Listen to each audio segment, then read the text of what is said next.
Hello, dear followers. Welcome to our Power BI video series. Today we are going to talk about data modeling and relationships in Power BI.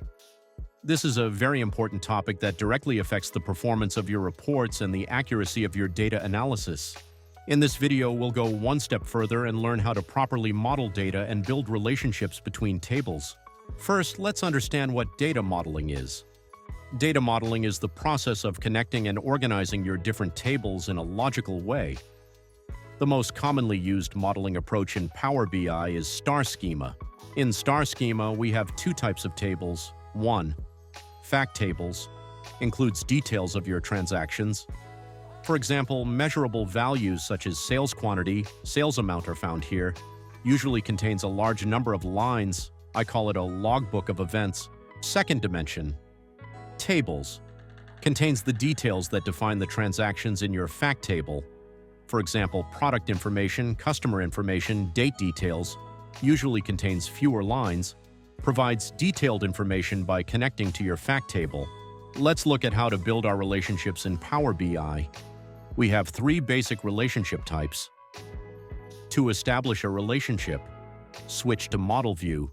We drag and drop the relevant fields, or we use the Manage Relationships button. 2. Many-to-many relationships. We use them in more complex scenarios. Let me give an example. A product can be in more than one category, and a category can contain more than one product. In this case, we use a bridge table, one-to-many relationships.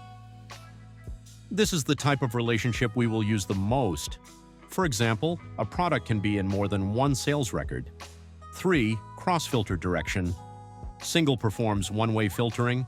Both provides bidirectional filtering. To change the filter direction, we enter the relationship properties.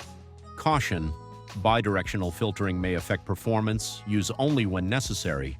Now let's look at how to optimize our model. Determine data types. Correctly, we check the data type of each column. Whole number, decimal number selection is important for numeric fields. Date fields must be date time. 2. Recommendations for relationship optimization. Always use unique key. Think about performance when building relationships. Avoid unnecessary relationships. Dear followers, today we took a detailed look at data modeling and relationships in Power BI. The right data model will improve the performance of your reports and simplify your DAX formulas. Don't forget to leave your questions in the comments. And don't forget to like and subscribe. See you in the next video.